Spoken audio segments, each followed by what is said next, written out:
Hello friends and dear student, एक बार फिर से आपका बहुत बहुत स्वागत है। तो आज की इस वीडियो में हम लोग पढ़ने वाले हैं फार्माकोलॉजी का चैप्टर नंबर 10 और वो है हार्मोन एंड हार्मोन्स एंटागोनिस्ट। तो चलिए शुरू करते हैं। तो सबसे पहले हम लोग ये जानते हैं कि हार्मोन क्या होते हैं और हार्मोन एंटागोनिस्ट क्या होते हैं। और उससे पहले आप जानिए कि आपको इस चैप्टर में पढ़ना क्या क्या है। सबसे पहले आपको जो हमारी बॉडी सबसे पहले आपको जो सिलेबस में दिए हैं कई सारे अलग अलग टाइप के हार्मोन, उनके बारे में हल्का फुल्का आपको जानना है कि वो क्या होते हैं। और फिर उस हार्मोन के बारे में आपको पढ़ना है कि उसका फिजियोलॉजिकल फंक्शन क्या है, और फिर उसके बारे में पढ़ना आपका पैथोलॉजिकल रोल उसका।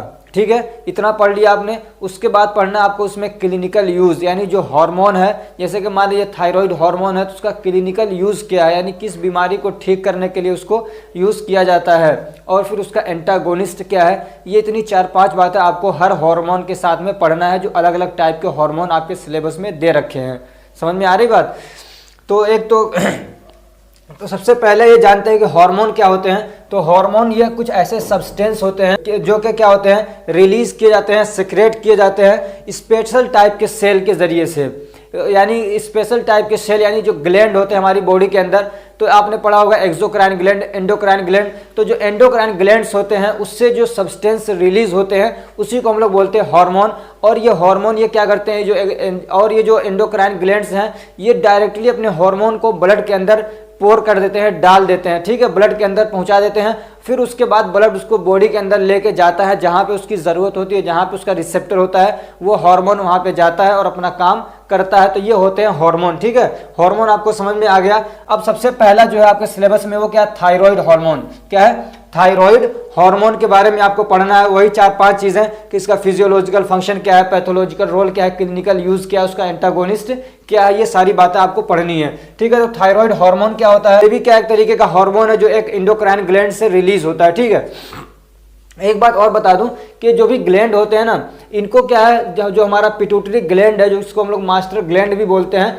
वो कंट्रोल करता है। यानी वो एक तरीके से इनको इन्फॉर्मेशन भेजता है, तब ये ग्लैंड्स क्या है काम करते हैं और अपना सिक्रेशन रिलीज करते हैं। यानी अपने हार्मोन को ये लोग क्या करते हैं, रिलीज करते हैं। और जो पिट्यूटरी ग्लैंड है ना, उसको भी हमारा जो हाइपोथैलेमस है वो कंट्रोल करता है। समझ में आ रही बात। हमारे ब्रेन में हाइपोथैलेमस है, हाइपोथैलेमस क्या करता है, पिट्यूटरी ग्लैंड को इन्फॉर्मेशन देता है। पिट्यूटरी ग्लैंड से जो हार्मोन रिलीज होते हैं, कभी तो वो डायरेक्टली भी काम करते हैं, लेकिन ज़्यादातर जो पिट्यूटरी ग्लैंड से हार्मोन रिलीज होते हैं वो किसी ना किसी ग्लैंड को जाके क्या करते हैं, ट्रिगर करते हैं, उसको कहते हैं, उसको मैसेज देते हैं कि तुम अपना हार्मोन रिलीज करो। ठीक है, तो क्या कहते हैं, थायराइड भी क्या एक तरीके का ग्लैंड है और उससे जो रिलीज होता है हार्मोन उसको बोलते हैं थायराइड हार्मोन। ठीक, और इसको पिट्यूटरी इस हार्मोन को रिलीज करने के लिए पिट्यूटरी क्या रिलीज करती है, तो TSH, जिसको हम लोग बोलते हैं थायराइड स्टिमुलेटिंग हार्मोन। ये हार्मोन रिलीज करता है कौन, पिट्यूटरी ग्लैंड हमारा। और उसमें पिट्यूटरी ग्लैंड भी इसके 2 पार्ट में बांट रखा है, एक होता है इंटीरियर, एक होता है एक्सटीरियर। ठीक है,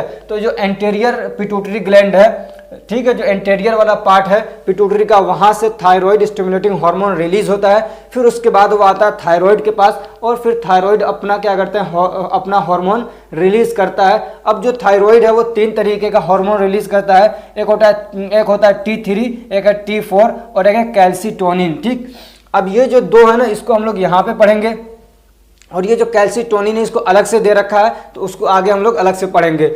और इस T3 को हम लोग बोलते हैं ट्राई आयोडोथायरोनिन और T4 को बोलते हैं हम लोग थायरोक्सिन। ठीक, अब इसका फिजियोलॉजिकल फंक्शन क्या है, तो अब हम लोग किसका फिजियोलॉजिकल फंक्शन पढ़ रहे हैं, इस दोनों का। ठीक है, जो T3 और T4 है और उसके बारे में डिटेल आप पढ़ चुके हैं फार्माकोथेरापेटिक के अंदर। इनका फिजियोलॉजिकल फंक्शन क्या है, तो ये क्या करते हैं, इंक्रीज बेसल मेटाबॉलिक रेट। ये क्या करते हैं, बेसल मेटाबॉलिक रेट को ये क्या करते हैं, बढ़ा देते हैं। ठीक है, ये जो हार्मोन है ये क्या करते हैं कि कई सारे फंक्शन है, तो एक फंक्शन क्या है कि जो बेसल मेटाबॉलिक रेट है उसको ये क्या करते हैं, बढ़ा देते हैं। ठीक है, अब ये BMR क्या होता है, तो the rate at which body use energy for maintaining vital function like breathing, body temperature etcetera. तो इस टाइप के काम जैसे कि ब्रीदिंग हो गया या बॉडी को टेम्परेचर को मेंटेन करना है, सांस लेना है, तो उसके लिए जो एनर्जी यूज की जाती है। समझ में आ रही बात। ये जो मतलब वाइटल काम है, यानी जो बहुत ज़रूरी क्या है हमारी बॉडी के काम है, जैसे कि सांस लेना हो गया, ऐसे ही हार्ट का क्या धड़कना हो गया, बार बार पंपिंग करना हो गया, ऐसे ही बॉडी का टेम्परेचर मेंटेन करना। तो ये जो ज़रूरी काम है हमारी बॉडी के, जिसको हम लोग वाइटल फंक्शन बोलते हैं, उसको मेंटेन करने के लिए बॉडी जो एनर्जी यूज़ करती है उसको हम लोग बोलते हैं क्या, BMR। ठीक, अब एक चीज़ और ध्यान रखिए कि ये जो मतलब ये जो हार्मोन रिलीज हो रहे हैं अगर वो ज़्यादा रिलीज हो रहा है नॉर्मल रेंज से तो उसको हम लोग बोलते हैं हाइपरथायरॉयडिज्म। क्या बोलेंगे? हाइपरथायरॉयडिज्म। और अगर नॉर्मल लेवल से अगर वो कम रिलीज हो रहे हैं तो उसको बोलते हैं हाइपोथायरॉयडिज्म। ठीक है, तो आपको पहले से मालूम होगा। तो अगर हाइपरथायरॉयडिज्म है तो ये क्या होता है, बीएमआर बहुत ज़्यादा बढ़ जाता है। कितना बढ़ जाता है? 60 से लेकर 100% तक बढ़ जाता है। और जब क्या कहते हैं ये बढ़ेगा तो उसके नुकसान भी हैं। अब जब हाइपरथायरॉयडिज्म होगा तो उसमें बहुत सारी दिक्कतें होंगी। क्या होंगी उसको हम लोग आगे पढ़ेंगे। ठीक है, और जब क्या कहते हैं हाइपोथायरॉयडिज्म होता है तो बीएमआर डिक्रीज हो जाता है। ठीक है, यानी मेटाबॉलिक रेट क्या होता है हमारी बॉडी का, वो कम हो जाता है। मेटाबॉलिक रेट क्या होता है? कम हो जाता है। कितना कम होता है? 20 से 40% चला जाता है नॉर्मल रेंज से। तो उसमें भी बहुत सारी दिक्कतें क्रिएट होने लगती हैं। वो दिक्कतें क्या है उसको हम लोग आगे पढ़ने वाले हैं। और इसका फंक्शन क्या है, जो थायराइड हार्मोन है इनके और क्या फंक्शन है, तो growth and development of body and brain, यानी हमारे बॉडी के डेवलपमेंट के लिए और हमारे ब्रेन के डेवलपमेंट के लिए होना ज़रूरी है। अगर इसकी कमी होगी तो फिर क्या आदमी बौना रह जाएगा। अगर इसकी कमी हुई तो आदमी मेंटली क्या है, पागल सा हो जाएगा, दिमाग उसका कमज़ोर सा हो जाएगा। ठीक, और क्या इसका काम है, तो एक्शन ऑन प्रोटीन मेटाबॉलिज्म। तो ये प्रोटीन के मेटाबॉलिज्म में भी क्या है, काम करता है। तो ये क्या करता है, दे इंक्रीज प्रोटीन सिंथेसिस। ये प्रोटीन के सिंथेसिस में भी काम आता है। ठीक है, ये क्या करता है, प्रोटीन के सिंथेसिस को भी करवाता है। ठीक, कैसे करता है, डीएनए पे काम करके। और क्या करता है, दे इंक्रीज, यानी ये जो हार्मोन है थायराइड हार्मोन, वो क्या करते हैं, एंजाइम के एक्टिविटी को भी बढ़ा देते हैं। अब एंजाइम वगैरह आप पढ़ चुके हैं। ऐसे ये क्या करते हैं, तो ये प्रोटीन के कैटाबॉलिज्म को भी बढ़ा देते हैं। एक तो ये डीएनए पे काम करके प्रोटीन का सिंथेसिस करवा रहा है, दूसरे ये क्या है, प्रोटीन जो अलग हमारी बॉडी के अंदर और भी प्रोटीन है तो उनको क्या करता है, कैटाबॉलिज्म करवाता है, यानी इसका ब्रेकडाउन भी करवाता है एनर्जी प्रोडक्शन के लिए। अगर ये बहुत ज़्यादा बढ़ जाए ये हार्मोन तो फिर क्या होगा, हमारी बॉडी के जो है ना प्रोटीन है वो भी टूटने लग जाएंगे, फैट भी टूटने लग जाते हैं, उनका मेटाबॉलिज्म बहुत ज़्यादा बढ़ जाता है। तो आदमी का वेट क्या हो जाता है, कम होने लगता है। जब फैट टूटेगा, यानी फैट का डिपोजिशन है वो जब टूटेगा तो आदमी पतला हो जाएगा। ऐसे जो प्रोटीन से हमारे सेल बने हुए हैं वो जब टूटेंगे तो आदमी और पतला हो जाएगा। और इसका एक्शन कहाँ पे होता है, तो एक्शन ऑन कार्बोहाइड्रेट मेटाबॉलिज्म। तो ये कार्बोहाइड्रेट के मेटाबॉलिज्म भी काम करता है। तो वहाँ पे क्या करता है, they increase metabolism of carbohydrate specially thyroxine. और जो थायरोक्सिन है T4 है, खासतौर से वही मतलब जो खासतौर से यही कार्बोहाइड्रेट के मेटाबॉलिज्म में क्या काम करता है। तो अभी इसका काम क्या होता है, क्या काम करता है ये इस पे कार्बोहाइड्रेट पे, तो absorption of glucose from GIT. ये क्या करता है, इंक्रीज करता है किसको, थायरोक्सिन इंक्रीज, क्या इंक्रीज करता है, ग्लूकोज का एब्जॉर्प्शन इंक्रीज करता है। यानी मान लिया हम लोग खाना खा रहे हैं, कार्बोहाइड्रेट हमने खाया, वहाँ से टूटा और वो ग्लूकोज बन गया, और वो ग्लूकोज बन के हमारे इंटेस्टाइन के अंदर है, वो एब्जॉर्ब होकर ब्लड में नहीं आएगा तो बॉडी में नहीं लगेगा, वो टट्टी के रास्ते बाहर निकल जाएगा। तो ये क्या करता है, इसके एब्जॉर्प्शन को बढ़ा देता है, यानी ग्लूकोज की मात्रा हमारे ब्लड के अंदर बढ़ जाएगी। ठीक, और दूसरा क्या करता है, ग्लूकोज के अपटेक को बढ़ा देता है सेल के अंदर, यानी सेल के अंदर इसकी एंट्री करवाता है ये। ठीक, और क्या करता है, ग्लाइकोजेनेसिस करवाता है। इसे ग्लाइकोजेनेसिस नहीं होना चाहिए बल्कि क्या होना चाहिए, ग्लाइकोजेनोलाइसिस। क्या होना चाहिए, ग्लाइकोजेनोलाइसिस होना चाहिए, क्योंकि हमको ये मालूम है कि ये क्या करता है, ग्लूकोज को बढ़ाता है, यानी फैट को भी तोड़ेगा, प्रोटीन को भी तोड़ेगा, तो ये ग्लाइकोजन को भी तोड़ता है। समझ में आ रही बात। और क्या करेगा, ये ग्लूकोज की मात्रा को बढ़ाएगा, तो ये क्या करता है, ग्लाइकोजेनोलाइसिस करवाता है। ठीक, तो फिर उससे क्या होगा, और ज़्यादा ग्लूकोज बनेगा। ऐसे और क्या करता है, ये ग्लूकोनियोजेनेसिस भी करवाता है, यानी क्या कहते हैं, प्रोटीन को तोड़ के और क्या कहते हैं, फैट को तोड़ के उससे भी क्या करता है, ग्लूकोज बनवाता है। इसको ठीक कर लीजिएगा, मैं पीडीएफ में इसको ठीक करने की कोशिश करूंगा। ठीक है, ये क्या है, ग्लाइकोजेनोलाइसिस करवाता है। और इसका एक्शन होता है फैट मेटाबॉलिज्म पे भी इसका एक्शन होता है। तो वहाँ पे क्या करता है, तो फैट के स्टोरेज को ये क्या करता है, कम करता है, यानी फैट का जो डिपोजिशन है उसको तोड़ेगा, यानी ट्राइग्लिसराइड को तोड़ देगा। ठीक है, उसको जब तोड़ा जाता है तो वो क्या होता है, फैटी एसिड अलग हो जाता है और ग्लिसरॉल अलग हो जाता है। फैटी एसिड को हम लोग और तोड़ते हैं और इसको फिर ले आके क्रेब्स साइकिल के अंदर डाल देते हैं, फिर वहाँ से एनर्जी हम लोग बनवाते हैं उससे और ज़्यादा। लिपोलाइसिस भी करता है। ठीक, और इसका एक्शन कहाँ पे होता है, तो ये प्लाज्मा पे होता है, यानी ब्लड का जो प्लाज्मा है उसमें, और क्या लीवर फैट पे भी काम करता है। तो decrease the cholesterol level in plasma. Plasma के अंदर क्या करता है, कोलेस्ट्रॉल के लेवल को कम करता है।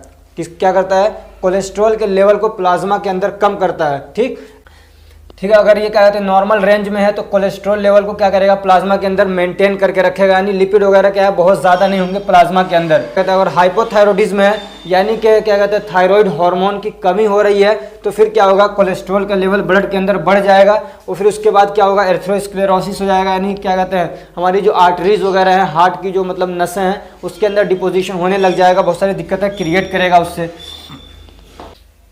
मेरी तबीयत थोड़ी ठीक नहीं है, आपको आवाज़ से भी लग रहा होगा। ऐसे क्या, low level of thyroxine increase deposition of fat in liver and leads to fatty liver. और क्या कहते हैं अगर थायरोक्सिन की कमी हो रही है यानी समझिए कि हाइपोथायरॉयडिज्म हो रहा है तो उससे फिर क्या होगा, फैट का डिपोजिशन बढ़ जाएगा, कहाँ पे, लीवर के अंदर बढ़ जाता है, फिर उससे क्या होता है फैटी लीवर हो जाएगा। और क्या इसका एक्शन ऑन विटामिन मेटाबॉलिज्म, ठीक है। और इसका एक्शन कहाँ पे होता है, विटामिन के मेटाबॉलिज्म पे भी होता है। Thyroxine increase the formation of enzyme, ये जो थायरोक्सिन है ये क्या करता है, एंजाइम के फॉर्मेशन को क्या करता है, बढ़ाता है, ठीक। और एंजाइम के बनने में विटामिन का एक बड़ा रोल होता है, ठीक है। विटामिन क्या है, एक इंपॉर्टेंट रोल प्ले करते हैं, तो इसलिए हम लोग ये कहते हैं कि so vitamin are use during formation of enzyme, ठीक। तो एंजाइम के बनने के लिए फिर विटामिन का यूज करवाता है कौन, थायराइड ग्लैंड। और क्या करता है, in case of hypothyroidism vitamin deficiency is possible. ये हाइपो नहीं है बल्कि हाइपर है, क्या है ये, हाइपर, ठीक। हाइपरथायरॉयडिज्म होगा तो विटामिन का इस्तेमाल ज़्यादा से ज़्यादा होगा तो फिर क्या हो जाएगा, विटामिन की कमी हो जाएगी। समझ में आ रही बात, क्योंकि ये जब ज़्यादा होगा तो ज़्यादा एंजाइम बनाएगा, ज़्यादा एंजाइम बनाएगा तो फिर क्या होगा, विटामिन ज़्यादा यूज़ होंगे तो फिर विटामिन की कमी हो जाएगी। तो कब होगी, हाइपरथायरॉयडिज्म के अंदर। इसको ठीक कर लीजिएगा, मैं भी पीडीएफ में ठीक करने की कोशिश करूंगा। ये क्या था, हाइपरथायरॉयडिज्म था, ठीक। और क्या है, एक्शन ऑन बॉडी टेम्परेचर, तो ये बॉडी टेम्परेचर पे भी क्या है, काम करता है। तो they increase heat production in body, तो ये क्या करते हैं, अगर ज़्यादा रहते हैं तो हीट प्रोडक्शन को ज़्यादा करवाते हैं, यानी बॉडी का टेम्परेचर बढ़ा सकते हैं अगर ज़्यादा होते हैं तो। In case of hyperthyroidism increase body temperature and result excessive sweating, तो फिर अगर हाइपरथायरॉयडिज्म होता है तो फिर क्या होगा, बॉडी का टेम्परेचर और ज़्यादा बढ़ जाएगा तो उससे फिर क्या होगा, बहुत ज़्यादा पसीना निकलेगा। ये हमारी बॉडी का एक मैकेनिज्म है कि जब आदमी के बॉडी का टेम्परेचर बढ़ता है तो फिर वो क्या करता है, पसीना निकालता है। समझ में आ रही बात, जब पसीना निकलता है तो फिर आदमी का जो टेम्परेचर है वो थोड़ा सा पानी की वजह से नॉर्मल होता है, कम होता है, ठीक। और इसका एक्शन कहाँ पे होता है, ग्रोथ पे भी होता है। तो thyroxine is necessary for growth and development of body and brain, ठीक है, ये आप पढ़ चुके हैं।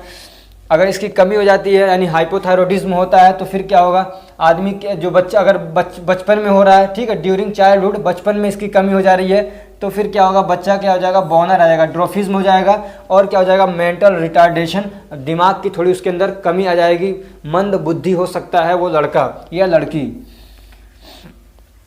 और क्या है, एक्शन ऑन बॉडी वेट, और इसका एक्शन क्या है, बॉडी वेट पे भी होता है। Increase in thyroxine decrease the body weight and fat storage, ठीक है। अगर क्या थायरोक्सिन ज़्यादा हो रहा है यानी हाइपरथायरॉयडिज्म हो रहा है तो फिर बॉडी का वेट क्या हो जाएगा, कम हो जाएगा, और फैट स्टोरेज भी क्या हो जाएगा, कम हो जाएगा, डिक्रीज हो जाएगा। और अगर हाइपोथायरॉयडिज्म है या थायरोक्सिन की कमी हो रही है तो फिर क्या होगा, बॉडी का वेट बढ़ जाएगा। और इसका एक्शन कहाँ पे होता है, तो सेक्सुअल फंक्शन पे भी होता है। कहाँ पे, सेक्सुअल जो फंक्शन है हमारे उस पे भी ये काम करता है। Normal thyroxine level is essential for normal sexual function, ठीक है। नॉर्मल सेक्सुअल फंक्शन के लिए क्या है, नॉर्मल होना इसका ज़रूरी है थायरोक्सिन का। अगर ये कम ज़्यादा हो रहा है तो आदमी को दिक्कत हो सकती है। अब वो क्या दिक्कतें हो रही हैं, तो अगर क्या कहते हैं वो मैन हैं, मर्द लोग हैं, तो हाइपोथायरॉयडिज्म अगर हो गया यानी क्या कहते हैं थायराइड हार्मोन की कमी हो रही है तो उसमें क्या हो जाएगा, leads to complete loss of libido, उसको लिबिडो हो जाएगा यानी सेक्सुअल डिज़ायर नहीं रहेगा, उसको सेक्स वगैरह करने का मन ही नहीं करेगा। समझ में आ रही बात, अगर क्या हो रहा है, हाइपोथायरॉयडिज्म हो जा रहा है, ठीक। और अगर हाइपरथायरॉयडिज्म हो रहा है तो क्या होगा, फिर आदमी इम्पोर्टेंस हो सकता है, हिजड़ा हो सकता है, यानी ये समझिए एक तरीके से उसके क्या कहते हैं पेनिस के अंदर इरेक्शन नहीं होगा, उसको इरेक्टाइल डिसफंक्शन हो जाएगा एक तरीके से, वो क्या कहते हैं वो सेक्स करने के काबिल ही नहीं रह पाएगा, इंटरकोर्स नहीं कर पाएगा वो। और अगर औरतों के अंदर मतलब कमी हो रही है, कमी ज़्यादती हो रही है इसकी, तो अगर हाइपोथायरॉयडिज्म है तो उसमें क्या होगा, तो मेनोरेजिया हो जाएगा। मेनोरेजिया का मतलब होता है कि इरेगुलर, मेनोरेजिया का मतलब होता है कि बहुत ज़्यादा ब्लीडिंग होना, हैवी ब्लीडिंग होना, या तो फिर क्या कहते हैं मतलब बहुत लंबे समय तक ब्लीडिंग होना। समझ में आ रही बात, मेंस्ट्रुअल साइकिल जो आता है तो उसमें पता चला है कि बहुत ज़्यादा ब्लीडिंग हो रही है या तो फिर बहुत लंबे समय तक ब्लीडिंग होती है, उसको बोलते हैं मेनोरेजिया, ठीक है। ये सारा कुछ मैं पढ़ा चुका हूँ फार्माकोथेरापेटिक में, वही सारा कंटेंट यहाँ पे भी लेके आया हूँ मैं, ठीक। या तो फिर क्या हो सकता है, पॉलीमेनोरिया हो सकता सकता है, यानी बार बार क्या होगा, मतलब मेंस्ट्रुअल साइकिल आएगा, बार बार ब्लीडिंग होगी।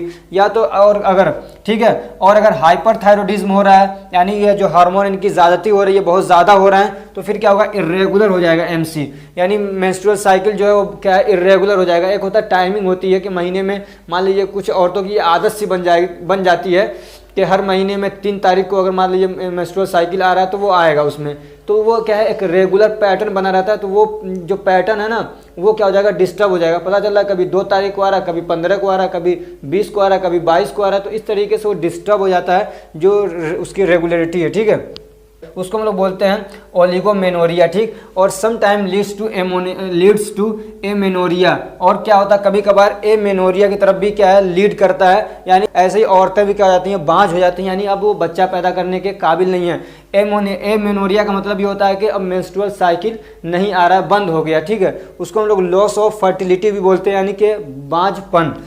तो अगर बहुत ज़्यादा हो रहा है तो ये दिक्कतें क्रिएट कर सकता है। अब इसका पैथोलॉजिकल रोल क्या है, तो अब तकरीबन आप जो हम लोग पढ़े हैं ना, वही सारा कुछ यहाँ पे आपको आ जाएगा। अगर क्या कहते हैं, high level of thyroidism hormone indicate hyperthyroidism, ठीक है, ये इतना मेन पॉइंट है इसका। अगर अगर क्या कहते हैं थायरॉयड ग्लैंड में अगर क्या कहते हैं थायरॉयड हार्मोन बहुत ज़्यादा रिलीज हो रहा है, तो इसका मतलब क्या है कि हाइपरथायरॉयडिज्म है। उसके सिम्टम्स क्या है, ये यहाँ पे लिखे हुए हैं, बहुत आसान है, इसको पढ़ लीजिएगा, ठीक है, बहुत आसान है, ज़्यादा कोई मुश्किल नहीं है। ये टिंगलिंग है, इसमें टिंगलिंग का मतलब होता है कि मतलब हिलना, ठीक है, जैसे हिलते हैं ना, होठ हिलते हैं तो उसको क्या बोलते हैं, टिंगलिंग बोलते हैं। जैसे लिप्स हिल रहे हैं तो उसको क्या बोलते हैं, टिंगलिंग बोलते हैं, ठीक। अगर थायराइड के हार्मोन की कमी हो रही है तो उसको हम लोग क्या बोलते हैं, हाइपोथायरॉयडिज्म बोलते हैं। ये इसका क्या है, पैथोलॉजिकल रोल। पैथोलॉजिकल रोल का मतलब ये है कि ये जो हार्मोन है हमारे ब्लड के अंदर, इनको हम लोग टेस्ट करते हैं, ये कम और ज़्यादा होते हैं तो हमको क्या बताते हैं, ये समझ में आ रही बात, ये होता है पैथोलॉजिकल रोल, ठीक। तो अगर कम है तो क्या बता रहे हैं, हाइपोथायरॉयडिज्म बता रहे हैं, ज़्यादा है तो क्या बता रहे हैं, हाइपरथायरॉयडिज्म बता रहे हैं। इसका पैथोलॉजिकल क्या है, रोल हो गया, ठीक है। पैथोलॉजिकल रोल का मतलब क्या डिसीज उससे होंगी, क्या दिक्कतें होंगी, ठीक है, तो ये होता है पैथोलॉजिकल रोल। तो इसमें क्या होगा, इसमें भी बहुत आसान सी चीज़ें हैं, कोई मतलब ऐसी बात नहीं है, ठीक है। आप इसको इससे पढ़ लीजिएगा या आप इसका स्क्रीनशॉट भी ले सकते हैं। थोड़ा इसको मैं बड़ा कर दे रहा हूँ, इसको लेके आप अगर पढ़ना चाहें तो पढ़ सकते हैं, आसान बहुत है। पैथोलॉजिकल रोल के अंदर आप ये भी ऐड कर सकते हैं कि हाइपरथायरॉयडिज्म क्यों होगा। तो थायराइड ग्लैंड के अंदर अगर कैंसर वगैरह हो गया, ट्यूमर हो गया, तो फिर क्या होगा, उसका प्रोडक्शन बढ़ सकता है। या पिट्यूटरी ग्लैंड के अंदर अगर कैंसर वगैरह हो गया तो भी क्या हो सकता है, बढ़ सकता है। या हाइपोथैलेमस में अगर दिक्कत हो गई, कैंसर हो गया, ट्यूमर हो गया, तो भी क्या होगा, उसका प्रोडक्शन बढ़ जाएगा और हाइपरथायरॉयडिज्म हो सकता है। अगर बहुत ज़्यादा थायराइड हार्मोन ब्लड के अंदर पाए जाते हैं तो उसका एक मतलब ये भी हो सकता है कि थायराइड ग्लैंड के अंदर या पिट्यूटरी ग्लैंड के अंदर या हाइपोथैलेमस के अंदर कुछ प्रॉब्लम है, उसकी वजह से बहुत ज़्यादा प्रोडक्शन कर रहे हैं, ये प्रोडक्शन बहुत ज़्यादा हो रहा है। और अगर बहुत लो लेवल में है तो उससे भी ये हमको अंदाज़ा लगता है कि मतलब क्या कहते हैं, थायराइड ग्लैंड के अंदर कोई प्रॉब्लम है, या तो फिर पिट्यूटरी ग्लैंड जो है वो डैमेज हो गई है, या तो फिर क्या कहते हैं हाइपोथैलेमस में कुछ दिक्कत आ गई, प्रॉब्लम हो गई है कि वहाँ से क्या है वो इन्फॉर्मेशन नहीं भेज रहा है, ठीक है। तो ये भी आप पैथोलॉजिकल रोल के अंदर ऐड कर सकते हैं। हाँ, अब यहाँ से हम लोग पढ़ते हैं कि इसका क्लिनिकल यूजेस क्या है। थायराइड हार्मोन्स नेचुरल और सिंथेटिक। अब ये जो थायराइड हार्मोन है, एक तो नेचुरल होता है ये, ठीक है, नेचुरली निकाल लिया गया हो किसी जानवर के अंदर से या कहीं और से, तो एक तो नेचुरल हो गया। दूसरा क्या होता है, सिंथेटिक। सिंथेटिक का एग्जाम्पल जैसे कि लीवोथायरोक्सिन, क्या है, लीवोथायरोक्सिन। तो ये क्या सिंथेटिक क्या है, थायराइड हार्मोन की तरह से ही ये काम करता है। तो ये किस लिए यूज होते हैं, तो अगर क्या कहते हैं हाइपोथायरॉयडिज्म है तो फिर ये हार्मोन हम लोग क्या करेंगे, यूज़ करेंगे। जाहिर सी बात है कि ये जो हार्मोन है तो इसको हम लोग कब यूज़ करेंगे, जब इसकी कमी होगी। तो कमी को क्या बोलते हैं हम लोग, हाइपोथायरॉयडिज्म बोलते हैं। तो जब हाइपोथायरॉयडिज्म होगा तब ये हार्मोन हम लोग क्या करते हैं, यूज़ करते हैं। यही इसका एक मेन असल यूज़ है, ठीक है। अब उसी में अलग अलग और बनाया जा सकता है, तो वो क्या है, हाइपोथायरॉयड कोमा, यानी क्या कहते हैं थायराइड हार्मोन की बहुत ज़्यादा कमी हुई और बहुत सारी बॉडी के जो हमारे फंक्शन है वो एकदम से क्या है, काम करना बंद कर दिए, ठीक। अब आदमी को कोमा में चला गया, तो उसको भी ट्रीट करने के लिए हम लोग इसको यूज़ करते हैं। ऐसे क्या, इसको क्रेटिनिज्म में भी यूज़ करते हैं। क्रेटिनिज्म क्या है, stopped mental and physical growth, यानी किसी आदमी का फिजिकल ग्रोथ रुक गया, कोई बच्चा है फिजिकल ग्रोथ उसका रुक गया, तो उसमें हम लोग इसको क्या करेंगे, थायराइड हार्मोन को यूज़ करेंगे। या तो अगर मेंटल ग्रोथ उसकी रुक गई है, उसका दिमाग बढ़ नहीं रहा है, समझ में आ रही बात। तो फिर उसमें हम लोग क्या करेंगे, इसको यूज़ करेंगे थायराइड हार्मोन को।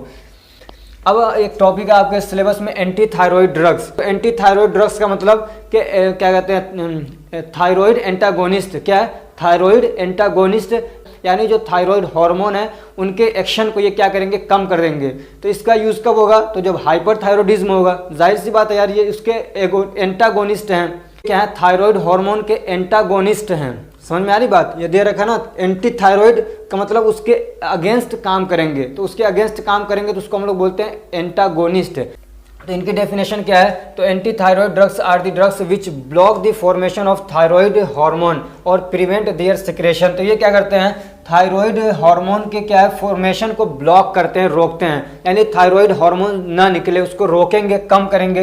या तो फिर वो बन गया तो उसके सिक्रेशन को रोकते हैं। एक तो ये कि उसके फॉर्मेशन को यानी उसको बनने से रोकते हैं, अगर बन गया तो उसके सिक्रेशन को रोकते हैं। इस टाइप की दवाएं आती हैं, ठीक है। इसको हम लोग क्या और बोलते हैं, तो थायराइड एंटागोनिस्ट भी बोलते हैं और थियोनामाइड ड्रग भी बोलते हैं, ठीक है। क्या बोलते हैं, थियोनामाइड ड्रग्स। किसको, एंटी थायराइड ड्रग्स को थायराइड एंटागोनिस्ट भी बोलते हैं, ठीक। अब इसके कुछ एग्जांपल्स हैं एंटी थायराइड ड्रग्स के, तो वो क्या है, तो एक है प्रोपाइल थियोयूरेसिल। क्या है, प्रोपाइल थियोयूरेसिल। और क्या है, मेथिमाजोल। ऐसे क्या है, कार्बिमाजोल और परक्लोरेट्स। क्या है, परक्लोरेट्स। ये कुछ एग्जांपल्स हैं, इसको याद कर लीजिएगा, ठीक। ऐसे क्या है, radio active iodine. Radio active iodine आप इससे पहले भी पढ़ चुके हैं, ठीक है।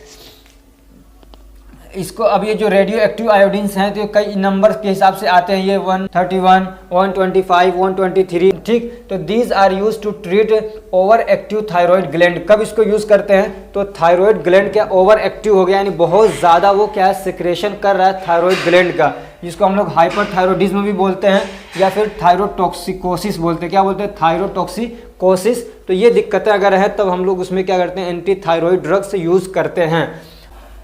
अब एक हार्मोन है पैराथॉर्मोन। क्या है, पैराथॉर्मोन या पैराथायरॉयड हार्मोन भी बोलते हैं। क्या बोलते हैं, पैराथायरॉयड हार्मोन या पीटीएच बोलते हैं। क्या बोलते हैं, पीटीएच, ठीक है, पैराथायरॉयड हार्मोन भी बोलते हैं। तो इसका डेफिनेशन क्या है, तो ये भी क्या एक तरीके का हार्मोन है। पैराथॉर्मोन भी क्या एक तरीके का हार्मोन है जो पैराथायरॉयड ग्लैंड से रिलीज होता है। अब ये पैराथायरॉयड ग्लैंड कहीं अलग नहीं होता है, थायरॉयड ग्लैंड के साथ ही में लगा रहता है, ठीक है। पैराथायरॉयड ग्लैंड से ये रिलीज होता है, विच regulate the calcium level of blood. ये याद रखिएगा, इसका फंक्शन क्या है, ठीक है। तो ये क्या करता है, ब्लड के अंदर कैल्शियम लेवल को रेगुलेट करता है, या ये समझिए कि उसको बढ़ाता है। क्या करता है, कैल्शियम लेवल को बढ़ाता है, किसके अंदर, ब्लड के अंदर। यानी ब्लड स्ट्रीम में कैल्शियम लेवल को बढ़ाने का काम करता है कौन, पैराथॉर्मोन। इसको हम लोग पैराथायरॉयड हार्मोन भी बोलते हैं। अब इसका फिजियोलॉजिकल रोल क्या है,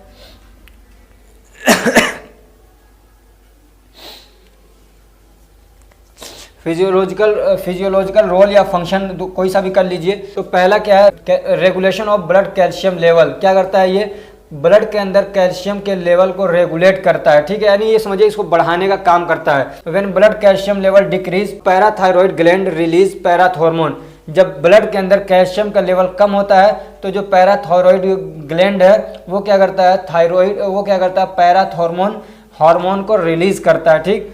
और जब पैराथॉर्मोन रिलीज होता है तो फिर ये क्या करता है, जो बोन के अंदर हमारी हड्डियों के अंदर, बोन के अंदर जो कैल्शियम डिपॉजिट है, जमा है, उसको वहाँ से निकलवाने का काम करता है, ठीक है। वहाँ से निकलवाता है और क्या करता है, ब्लड के अंदर भेजता है। ऐसे ही ये क्या करता है, increase the vitamin D production. ये विटामिन डी के प्रोडक्शन को क्या करता है, बढ़ा देता है। और जब विटामिन डी का प्रोडक्शन बढ़ता है तो फिर क्या हमारे इंटेस्टाइन के अंदर से कैल्शियम का क्या कहते हैं, एब्जॉर्प्शन बढ़ जाता है। यानी हम लोग खा रहे हैं विटामिन डी तो बहुत सारा बाहर निकल जा रहा था, तो ये क्या करता है, विटामिन डी के प्रोडक्शन को बढ़ाता है। यानी विटामिन डी ज़्यादा से ज़्यादा बनेगा हमारी बॉडी के अंदर, और जब विटामिन डी ज़्यादा होगा तो फिर क्या करेगा, एब्जॉर्प्शन को ये बढ़ा देगा कैल्शियम के, कहाँ से, इंटेस्टाइन के अंदर। तो फिर जब वहाँ से इंटेस्टाइन से क्या है, कैल्शियम ज़्यादा से ज़्यादा एब्जॉर्ब होगा तो ब्लड के अंदर ज़्यादा आएगा। तो इस तरीके से ब्लड में कैल्शियम के लेवल को क्या करता है, ये बढ़ा देता है। ऐसे ही ये क्या करता है, और prevent the calcium loss in urine. यानी यूरिन के रास्ते से भी कैल्शियम बाहर निकलता है, यानी वो क्या है, रीएब्जॉर्ब नहीं हो पाता है जब, तो फिर क्या होता है, यूरिन के अंदर से बाहर निकल जाता है वो। तो ये क्या करता है, रीएब्जॉर्प्शन को क्या करता है, बढ़ा देता है। समझ में आ रही बात, ये क्या करता है, रीएब्जॉर्प्शन को बढ़ा देता है। तो इस तरीके से कैल्शियम के लॉस को क्या है, रोकता है ये, ठीक। तो ये इसका क्या है, फिजियोलॉजिकल रोल है। यानी इसका सारा काम क्या है, ब्लड के अंदर कैल्शियम के लेवल को बढ़ा के रखना। ठीक, अब इसका पैथोलॉजिकल रोल क्या है, तो लो level of parathormone indicate the hypoparathyroidism. अगर क्या कहते हैं पैराथॉर्मोन की क्या कमी है, उसका लेवल लो है ब्लड के अंदर, तो इसका मतलब क्या है कि हाइपोपैराथायरॉयडिज्म हो गया है। जो क्या कहते हैं पैराथायरॉयड ग्लैंड है वो अपना काम सही से नहीं कर रहा है। ठीक है, और जब इसकी कमी होगी तो फिर क्या हो जाएगा, कैल्शियम का लेवल भी क्या हो जाएगा, कम हो जाएगा, और उसमें क्या होता है फॉस्फोरस का लेवल ब्लड के अंदर बढ़ जाता है। ठीक, और क्या कहता है हाई प्रोडक्शन ऑफ पैराथॉर्मोन, और अगर पैराथॉर्मोन बहुत ज़्यादा क्या है बनने लग जा रहा है, बहुत ज़्यादा इसका प्रोडक्शन हो रहा है, तो फिर क्या इंडिकेट करता है ये हाइपर पैराथायरॉयडिज्म, यानी जो पैराथायरॉयड ग्लैंड है वो बहुत ज़्यादा क्या है हार्मोन रिलीज कर रहा है, और उसकी वजह से फिर क्या हो जाएगा, ब्लड के अंदर कैल्शियम का लेवल बहुत ज़्यादा बढ़ जाएगा, और जब कैल्शियम का लेवल बहुत ज़्यादा बढ़ता है तो फिर क्या उससे किडनी स्टोन भी हो सकता है, किडनी के अंदर पथरी हो सकती है। ऐसे क्या हो जाएगा, बोन थिनिंग, यानी हड्डियाँ समझिए बहुत पतली हो जाएंगी, बहुत क्या हो जाएंगी, कमज़ोर हो जाएंगी। ठीक है, पतली हो जाएंगी, कमज़ोर हो जाएंगी, जिसको हम लोग बोलते हैं ऑस्टियोपोरोसिस, यानी हड्डियाँ कमज़ोर हो जाएंगी, बहुत वीक हो जाएंगी, और फिर बहुत आसानी से टूट जाती हैं। ठीक है, और क्या करता है, weakness of body, hormone parathormone बहुत ज़्यादा अगर बढ़ता है तो बॉडी का भी क्या हो जाएगा, उससे वीक हो जाएगा, कमज़ोर हो जाएगा, और क्या हो जाएगा, फटीग होने लग जाएगा आदमी को, यानी बदन के अंदर दर्द सा होगा, थकावट सी महसूस होगी उसको। अब क्या कहते हैं हाइपोपैराथायरॉयडिज्म है अगर किसी को, तो उसका क्या सिम्टम्स है, अगर ये आपको नहीं याद होता है छोड़ दीजिएगा, आपके इन्फॉर्मेशन के लिए पढ़ा दे रहा हूँ, ये पूछा नहीं है वैसे। ठीक है, इसके क्या सिम्टम्स हैं हाइपोपैराथायरॉयडिज्म के, तो इसमें क्या हो जाएगा, आदमी को हाइपो है तो क्या होगा, कैल्शियम की कमी हो जाएगी, उसको बोलते हैं हाइपोकैल्सीमिया। क्या बोलते हैं, हाइपोकैल्सीमिया हो जाएगा। ऐसे ही क्या हो जाएगा, टेटानी हो जाएगा। टेटानी का मतलब होता है कि मसल्स के अंदर क्या होगा, अपने आप मतलब कॉन्ट्रैक्शन होने लग जाएगा, हिलने लग जाएंगे मसल्स। ऐसे ही क्या लिप्स में भी क्या होगा, टिंगलिंग हो जाएगा, यानी लिप्स हिलेंगे। ऐसे हैंड्स हैं तो उसमें भी क्या है, टिंगलिंग होगा, यानी वो हिलेंगे, उनके अंदर कंपन होगा। ऐसे जो मसल्स हैं उनके अंदर भी होगा, और कन्वल्जन भी हो सकता है, आदमी को मिर्गी के दौरे भी पड़ सकते हैं। अगर हाइपोथायरॉयडिज्म एक्यूट है तब ये सिम्टम्स आएंगे। अगर लंबे समय तक क्या है, पैराथॉर्मोन की कमी हो रही है, तो उसमें क्या दिक्कत होंगी, तो आदमी के क्या है, बाल गिरने लग जाएंगे, लॉस ऑफ हेयर हो जाएगा। ऐसे ही क्या है, जो नाखून वगैरह हैं, जो ये नेल्स हैं, ये क्या हो जाएंगे, ब्रिटल हो जाएंगे, यानी भुरभुरे से हो जाएंगे एकदम। ऐसे ही दांतों के अंदर क्या हो जाएगा, कैरीज होने लग जाएंगे, इसलिए कैल्शियम की कमी हो जाएगी। और कैटरेक्ट भी हो सकता है, यानी आदमी को मोतियाबिंद भी हो सकता है।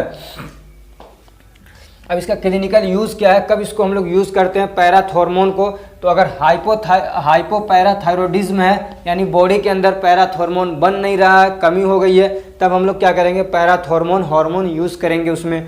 ठीक, और इसका एंटागोनिस्ट क्या है, ये भी चूँकि आपको एंटागोनिस्ट भी पढ़ना है, तो सिनाकैल्सेट और टेरीपैराटाइड। ठीक है, सिनाकैल्सेट एंड टेरीपैराटाइड ये दोनों क्या हैं, इसके एंटागोनिस्ट हैं, किसके, पैराथॉर्मोन। ये पैराथॉर्मोन क्या है, ये समझिए एक तरीके से एगोनिस्ट है, तो इसके एंटागोनिस्ट क्या है, तो सिनाकैल्सेट एंड टेरीपैराटाइड। ठीक है, टेरीपैराटाइड ये इसके एंटागोनिस्ट हैं। ठीक है, अब ये कब यूज होंगे, तो हाइपर पैराथायरॉयडिज्म है, यानी क्या पैराथॉर्मोन की ज़्यादती हो रही है, बहुत ज़्यादा एक्सेस अमाउंट में हमारी बॉडी के अंदर रिलीज हो रहे हैं, तब इसको यूज़ किया जाएगा। एक हार्मोन है हमारे सिलेबस के अंदर, वो क्या है, कैल्सीटोनिन। क्या है, कैल्सीटोनिन के बारे में आपको पढ़ना है। तो ये भी क्या है, एक तरीके का हार्मोन होता है। कैल्सीटोनिन भी क्या है, एक हार्मोन है। ये कहाँ से रिलीज होता है, तो थायराइड ग्लैंड से रिलीज होता है। और ये क्या करता है, तो जैसा कि आपका ये काम कर रहा था ना पैराथॉर्मोन, तो उसका जस्ट अपोजिट ये काम करता है। वो क्या कर रहा था, ब्लड के अंदर कैल्शियम के लेवल को बढ़ा रहा था, तो ये क्या करता है, ब्लड के अंदर कैल्शियम के लेवल को रिड्यूस करता है, कम करता है, डिक्रीज करता है। ठीक, फिजियोलॉजिकल रोल क्या है इसका, तो ये डिक्रीज दी बोन रिजॉर्प्शन। क्या करता है, बोन के रिजॉर्प्शन को क्या करता है, कम कर देता है। ये रिजॉर्प्शन क्या है, तो एक प्रोसेस होता है, इसमें एक चीज़ होती है, एक क्या स्पेशल टाइप के सेल होते हैं, उसको बोलते हैं ऑस्टियोक्लास्ट। क्या है, ऑस्टियोक्लास्ट। ऑस्टियोक्लास्ट का काम क्या होता है, तो ये क्या करता है, तो जो बोन का मैट्रिक्स होता है ना, उसको तोड़ देता है, फिर वहाँ से कैल्शियम को क्या करता है, रिलीज करवाता है। कौन, ऑस्टियोक्लास्ट। तो जो पैराथॉर्मोन थे ना, वो क्या करते हैं, ऑस्टियोक्लास्ट को बढ़ा देते हैं, इनकी एक्टिविटी को बढ़ा देते हैं। समझ में आ रही बात, पैराथॉर्मोन क्या करते हैं, ऑस्टियोक्लास्ट के एक्टिविटी को बढ़ा देते हैं। तो ये समझिए जो हमारी हड्डियों का मैट्रिक्स है वो ज़्यादा से ज़्यादा टूटता है, और जब टूटता है तो ज़्यादा से ज़्यादा कैल्शियम वहाँ से रिलीज होता है और ब्लड के अंदर आता है। तो ये क्या करता है, उसके उल्टा काम करता है, ऑस्टियोक्लास्ट के एक्शन को रोक देता है। इसको यहाँ से काट दीजिएगा। ठीक है, ये 2 बार हो गया। तो ये क्या करता है, ऑस्टियोक्लास्ट के एक्शन को क्या करता है, प्रिवेंट कर देता है, रोक देता है। तो फिर क्या होगा, जो बोन है उसका मैट्रिक्स टूटता नहीं है, तो वहाँ से क्या होता है, फिर वहाँ से कैल्शियम रिलीज भी नहीं होता है। ठीक, हड्डियों से कैल्शियम रिलीज भी नहीं होता है। तो ये जो ऑस्टियोक्लास्ट है ये क्या करता है, जब बोन के मैट्रिक्स को तोड़ता है और कैल्शियम को रिलीज करवाता है तो उसको क्या बोलते हैं हम लोग, बोन रिजॉर्प्शन बोलते हैं। क्या बोलते हैं, बोन रिजॉर्प्शन, यानी बोन की यानी हड्डियों में से कैल्शियम का रिलीज होना, निकलना, उसको बोलते हैं बोन रिजॉर्प्शन। तो ये जो है कैल्सिटोनिन, ये क्या करता है, इस बोन रिजॉर्प्शन को क्या करता है, डिक्रीज कर देता है, कम कर देता है। ठीक, ये इसका एक फंक्शन है। तो जब वहाँ से निकलेगा नहीं तो कैल्शियम ब्लड के अंदर नहीं आएगा, तो ब्लड में कैल्शियम का लेवल क्या हो जाएगा, कम हो जाएगा। ठीक, और ये क्या करता है, it decrease blood calcium level working on kidney, और ये क्या करता है, किडनी पे काम करता है, और ये क्या करता है, रीएब्जॉर्प्शन को रोकता है। वो क्या कर रहा था, रीएब्जॉर्प्शन को बढ़ा रहा था पैराथॉर्मोन, और ये क्या करता है, रीएब्जॉर्प्शन को रोकता है। ऐसे रीएब्जॉर्प्शन किसका, कैल्शियम को, यानी कैल्शियम को दोबारा से रीएब्जॉर्ब होकर ब्लड में नहीं आने देता है, बल्कि पेशाब के रास्ते से, यूरिन के रास्ते से बाहर निकालता है। ऐसे ही फॉस्फोरस को भी क्या करता है, ये बाहर निकालता है। तो इस तरीके से ये क्या करता है, कैल्शियम के लेवल को कम करता है ब्लड के अंदर। ठीक, अब इसका पैथोलॉजिकल रोल क्या है, अगर ये बहुत ज़्यादा क्या है, कैल्सिटोनिन पाया जा रहा है हमारी बॉडी के अंदर, तो ये इस बात का एक साइन है, सिम्टम्स है कि थायराइड कैंसर हो गया है। यानी जब थायराइड कैंसर होगा तब ये बहुत ज़्यादा अमाउंट में हमारी बॉडी के अंदर पाया जाएगा। उसको हम लोग क्या बोलते हैं, MTC, मेडुलरी थायराइड कैंसर। क्या बोलते हैं, मेडुलरी थायराइड कैंसर बोलते हैं। और अगर कैल्सिटोनिन का लेवल बहुत ज़्यादा कम है, ठीक है, कब, ड्यूरिंग और आफ्टर थायराइड कैंसर ट्रीटमेंट, अगर किसी को थायराइड का कैंसर हुआ, उसका ट्रीटमेंट किया जा रहा है, उस दौरान अगर कैल्सिटोनिन का क्या कहते हैं, लेवल कम हो रहा है, या तो फिर इसका इलाज हो चुका है और उसके बाद थायराइड का लेवल कम हो रहा है, तो इसका मतलब ये है कि जो आपका ट्रीटमेंट है वो क्या है, इफेक्टिव है और सक्सेसफुल है, वो काम कर रहा है। और दूसरे, इसका लेवल कम हो सकता है अगर क्या कहते हैं, थायराइड ग्लैंड के अंदर कोई प्रॉब्लम है, या पिट्यूटरी ग्लैंड के अंदर कोई प्रॉब्लम है, या हाइपोथैलेमस के अंदर भी कोई दिक्कत वगैरह है, तब भी कैल्सिटोनिन का लेवल क्या है, कम हो सकता है वैसे, लेकिन रेयरली, बहुत कम ऐसा होता है। समझ में आ रही बात, ये दिक्कत बहुत कम आती है। अब इसका क्लिनिकल यूज़ क्या है, तो it is used in hypercalcemia. अगर किसी के बॉडी के अंदर कैल्शियम की मात्रा बहुत ज़्यादा हो गई है तो फिर ये हम लोग क्या करते हैं, कैल्सिटोनिन को यूज़ करेंगे, तो वो क्या करेगा, कैल्शियम के लेवल को कम कर देगा। ठीक है, ऐसे ही कब यूज़ होता है, पेगेट्स डिसीज ऑफ बोन। तो पेगेट डिसीज़ क्या है, तो बॉडी के हमारे बोन का एक फंक्शन है कि मतलब जो पुराने सेल हैं उनको रिप्लेस करके फिर नए सेल लाए जाते हैं। ठीक है, तो वो पूरा प्रोसेस होता है, उससे हड्डियां मजबूत रहती हैं। अगर वो प्रोसेस रुक जाता है, यानी जो पुराने सेल हैं हड्डियों के, वो क्या है, वैसे रह रहे हैं, वो हट नहीं रहे हैं, नए सेल नहीं आ पा रहे हैं वहाँ पे, तो फिर क्या होगा, उस बीमारी को हम लोग बोलते हैं पेगेट डिसीज ऑफ बोन। ठीक, अब ये जो क्या कहते हैं, कैल्सिटोनिन है, तो इसका एंटागोनिस्ट क्या है, तो जो एंटी थायराइड ड्रग्स हैं वही क्या है, इसके एंटागोनिस्ट भी हैं। ठीक है, जो थायराइड हार्मोन के एंटागोनिस्ट हैं वही क्या है, कैल्सिटोनिन के भी क्या है, एंटागोनिस्ट हैं। अब एक टॉपिक है विटामिन डी। क्या है, विटामिन डी। तो विटामिन डी आप जानते हैं एक तरीके का विटामिन होता है, और हम लोग पढ़ रहे हैं हार्मोन के बारे में, तो विटामिन को क्यों लेके आए यहाँ पे, तो जो विटामिन डी है ना, ये क्या है, मतलब हमारी बॉडी के अंदर जब जाता है, इसके साथ कुछ प्रोसेस होता है, तो फिर क्या होता है, जब कुछ प्रोसेस होता है तो एक तरीके से ये क्या बन जाता है, मेटाबोलाइट बन जाता है और हार्मोन की तरह से काम करता है। समझ में आ रही बात, इसके साथ में कुछ मतलब चेंजिंग कर दी जाती है बॉडी के अंदर। ठीक, एक तो ये कि जब ये बॉडी के अंदर आता है तो पहले तो ये इनएक्टिव फॉर्म में होता है। ठीक है, किस में होता है, इनएक्टिव फॉर्म में होता है, फिर इसको एक्टिवेट किया जाता है, हाइड्रोलाइजेशन किया जाता है, फिर ये एक्टिवेट हो जाता है, फिर इसके साथ में कुछ और प्रोसेस किया जाता है, तो ये हार्मोन के तरीके से काम करने लगता है। इसलिए विटामिन को क्या है, हार्मोन वाले चैप्टर में लेके आए हैं। ठीक, तो ये क्या एक तरीके से फैट सोल्यूबल विटामिन है, ये आप पढ़ चुके हैं, यानी फैट के अंदर ये डिपॉजिट हो जाता है, जमा होता है। It is a pro hormone, और ये क्या है, ये खुद हार्मोन तो नहीं होता है शुरू में, बल्कि क्या होता है, प्रो हार्मोन होता है, यानी हार्मोन बनने में हेल्प करता है। यानी अभी हार्मोन नहीं है, लेकिन ये हार्मोन आगे चल के बन जाएगा। ठीक, जो कि फिर क्या होता है, आगे ये बॉडी के अंदर क्या है, बहुत सारे अलग अलग बायोलॉजिकली एक्टिव मेटाबोलाइट्स में ये कन्वर्ट हो जाता है। ठीक है, यानी मेटाबोलाइट्स यानी जो मेटाबॉलिज्म करवाएंगे, तो एक तरीके का ये अलग अलग सब्सटेंस ज़रूरत के हिसाब से बॉडी इसको बना लेती है। फिर उसके बाद ये क्या है, एक तरीके से ट्रू हार्मोन के तरीके से ये काम करने लगता है। अब विटामिन डी के जो सोर्सेज हैं वो हमको कहाँ से मिलते हैं, तो खाने वगैरह से मिल जाते हैं। सनलाइट मेरे ऊपर डायरेक्टली अगर पड़ रही है तो उस कंडीशन में भी बॉडी क्या है, विटामिन डी बना लेती है, ठीक। लेकिन वो क्या होता है, इनएक्टिव फॉर्म में होता है, बायोलॉजिकली इनएक्टिव होता है, यानी हमारी बॉडी के अंदर वो कुछ काम नहीं कर पाता है। तो फिर एक प्रोसेस होता है, उसको बोलते हैं हाइड्रोलाइजेशन, ठीक है। तो उस प्रोसेस के बाद फिर क्या होता है, ये एक्टिव हो जाता है। अब जो मेनली हमारी बॉडी के अंदर जो ज़रूरी होते हैं वो होता है विटामिन D3 और विटामिन D2, ठीक है। विटामिन D3 और विटामिन D2 जो है ये हमारी बॉडी के लिए ज़्यादा इम्पॉर्टेंट होते हैं। ये सब कुछ इसकी बातें हैं जो मतलब ज़रूरी नहीं है एग्ज़ाम के पॉइंट ऑफ व्यू से, लेकिन आपके लिए जानना अच्छा है तो इसलिए बता दिया। अब इसका पैथोलॉजिकल रोल क्या है, तो it increase the intestinal absorption of calcium. ये कैल्शियम के एब्जॉर्प्शन को बढ़ा देता है, यानी इंटेस्टाइन के अंदर कैल्शियम को एब्जॉर्ब करके ब्लड के अंदर भेजता है, ठीक।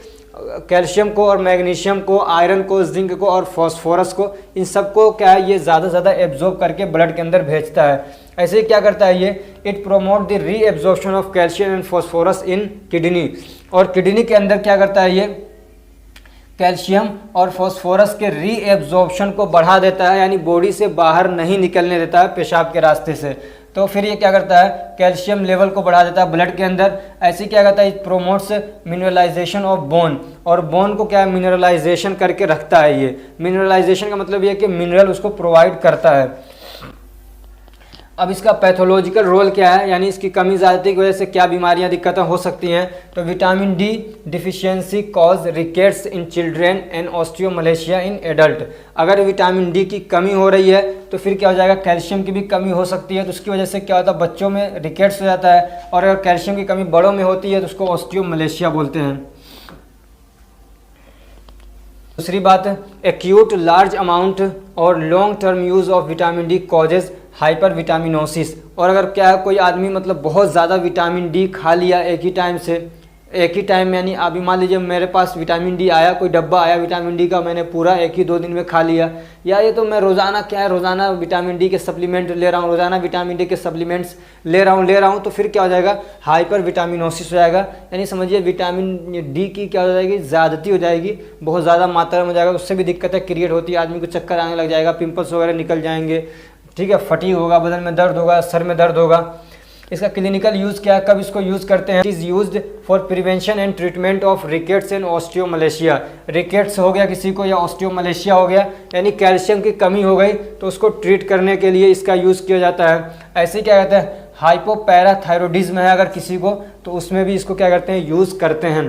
हाइपोपैराथायरॉइडिज्म आप पढ़ चुके हैं, ठीक। अब इसका एंटागोनिस्ट क्या है, विटामिन डी अगर बहुत ज़्यादा हो गया है तो क्या करें उसको कम करने के लिए, तो उसके लिए आता है इसका एंटागोनिस्ट, वो क्या है, 6 फ्लोरोविटामिन D3, क्या है,